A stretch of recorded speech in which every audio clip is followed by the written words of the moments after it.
Hello everybody, it's me, Nikki, and welcome to my channel. We're doing a book tag today. I said in my update it's going to be a lot of book tags. So this one is the 15 Rogues tag. It is an original tag by Jeremy Fee. I'll link that. And I was tagged by Rosie. So there's 15 questions because it's 15 rogues.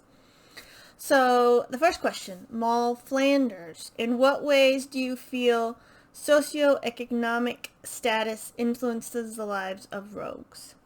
I think it depends on the rogue. Like, you have your Scarlet Pimpernels and your Zorros, who are like rich rogues, who are like, and they're also like the influence for Batman, but Batman is definitely not a rogue. The Flash is a rogue, though. But then you also have, like, your Breckers and,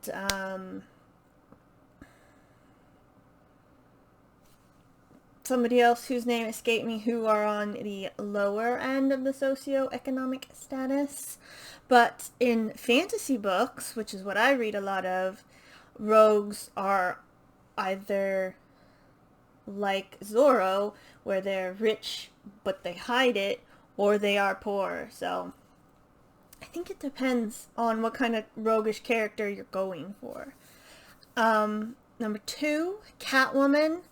How important do you think it is for a rogue to be athletic, acrobatic, and charming? So I just watched Rosie's video, and she said that you should be at least 2 out of the 3.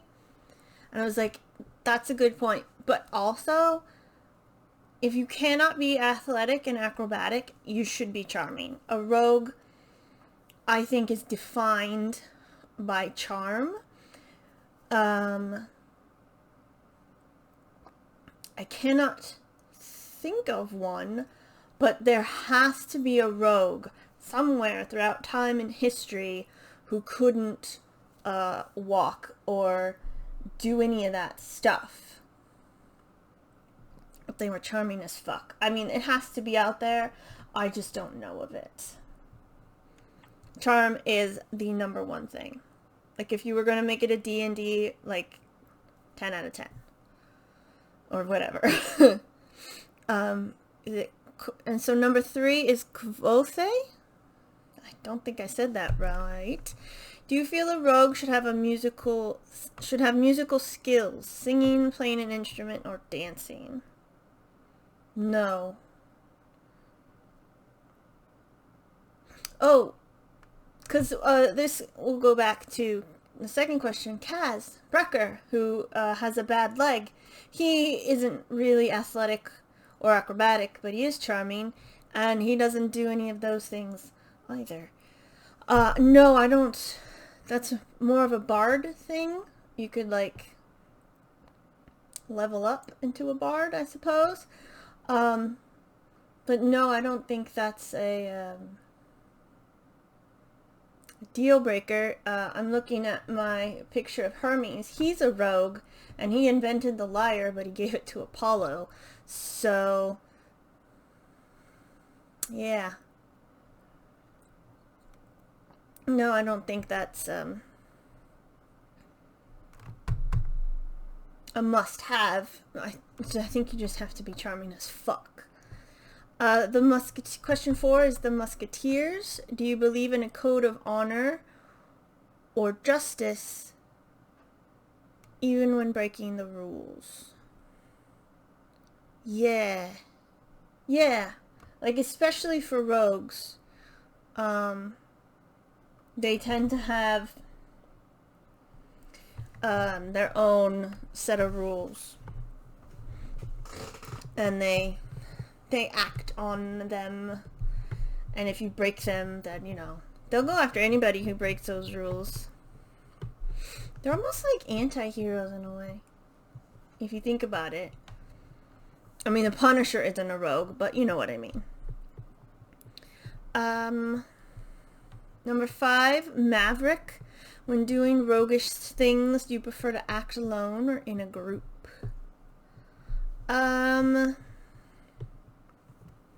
alone or in a small group? Because if you watch like heist movies, they don't get too many people. Like, you need enough people to like distract in the areas you need to, but you don't want like too many people, because then otherwise it would just get weighed down and you would get caught out. Number 6, Star-Lord. Do you have a fun alias or nickname you go by? I do, actually. I have a couple. My real name is Nicole, but everybody calls me Nikki. I go by 9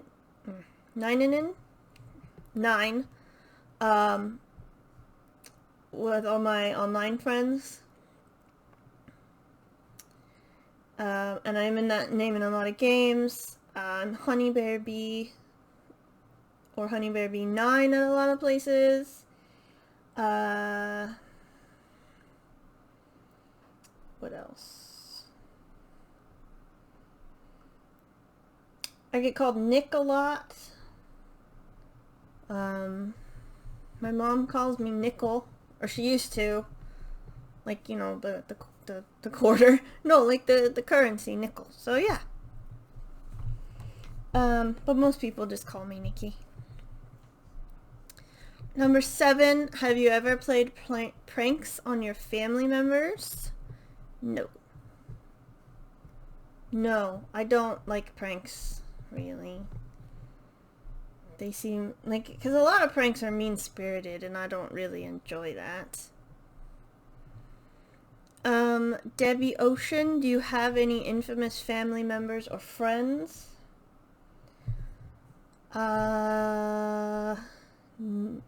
No? Maybe? Not that I'm aware of. My dad didn't talk about his family a lot, so I could, and then,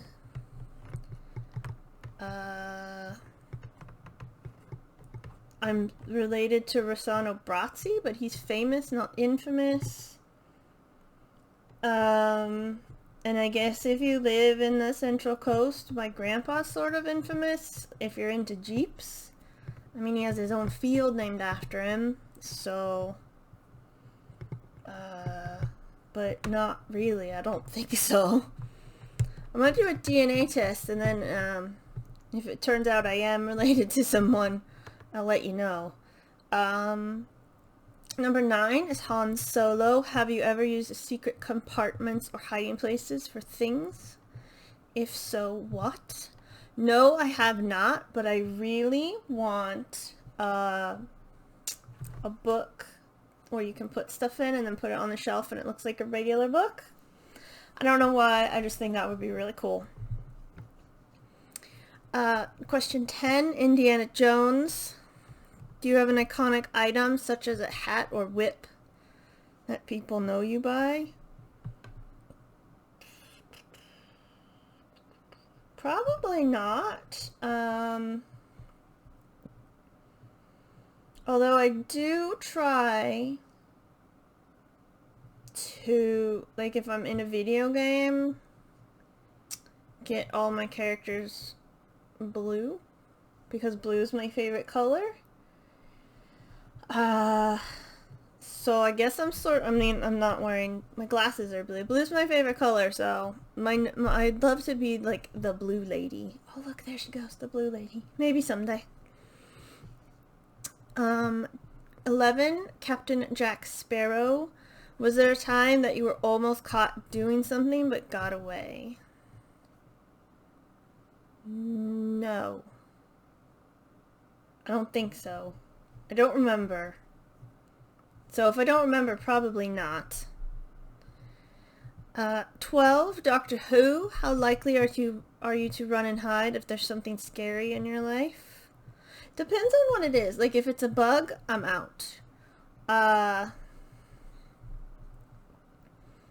if it's like, you know, my mom might have cancer, I'm not going to run away from that. I'm going to be there for her while, like, being terrified inside, you know? So it just depends on what it is. And 13, River Song. Do you call other people endearing nicknames? I call my mom, like, different, I say mom in, like, German, or, I call her different names of mother. Mom, ma, mommy, ma, all that stuff. Mutter, that kind of stuff. My friends, I usually call them by their online names. Like, all my friends from Final Fantasy, I usually call them by their in-game names. So, like, there's Omi and Kaz and Defi and everybody like that. So, those, I guess. Yeah. 14, Captain Jack Harkness. Have you had any near-death experiences? I've been in 2 car accidents, but they weren't that bad. I mean, they were pretty bad, but they weren't that bad. And then I fell and hit my head, but I wasn't going to die, so not really. And how I hit my head it was in school, and, you know, they used to have chalkboards. And I think they if they use whiteboards, they still have that, but I think it's plastic. And when they use chalkboards, it was like a metal tray at the bottom where you could put the chalk and the eraser. And I was walking up, because I think that's where the pencil sharpener was. I don't remember why I was walking up there, but I either tripped over my own feet, tripped on the carpet, or tripped over somebody else. And I was walking and I fell and smacked my head against the tray. There's a scar right there. You can't really see it. And I used to have a scar on my eyelid, but I think that's pretty gone too. And I thought I just fell forward. And I think I blacked out, but I can't quite remember, because I do have this remembering of opening my eyes and be like, oh, my head hurt. Then I touched my head and I was like, I'm bleeding. So yeah, and they put me in, like, ambulance came and they put me in a neck brace because they weren't sure, because it was like, my neck hurts. I was like, yeah, because I smacked my forehead. It was probably more traumatic for, like, the other kids in the class. And I remember being in the ambulance, and then I remember being in the hospital, and I was scared. They were gonna put stitches, and I don't like needles, and they were, like, holding me down, and I think I could see my mom. And one of the nurses was like, oh, we should sedate her. But this doctor was like, no, it's okay. And he, like, explained it, and I fell asleep. And I don't even remember that. So that was fun. And I do remember I was wearing a Minnie Mouse sweater that I'd gotten at Disneyland, and it just had blood on it. And I was like, my sweater. So yeah. That's not really a near-death experience. That's just something that happened. And then question 15, in all of literature, who is your favorite rogue? And I've been thinking about this since watching Jeremy and Rosie's videos. There's lots of rogues, like Odin and Hermes are rogues.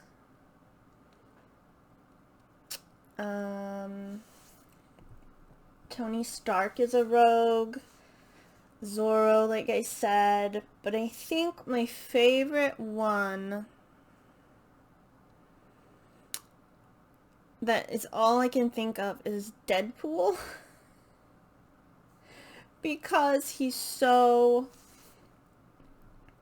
like, he's so wacky, but he's so earnest and honest at times in his comics. And you're just like, how did we go from, like, you breaking the fourth wall to now you talking about, like, something really serious? And he's just an amazing character, so I think it's him. And then tag at least 3 people. Which booktubers do you think enjoy rogue characters? So for that, I'm going to go to my list. So Rosie tagged me. I know Jeremy tagged Amrita. Let's see. How about people I know who do tags?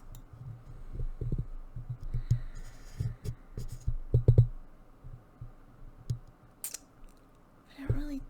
I'm trying to talk to people, so... But, like, all the people I want to tag don't follow me, so...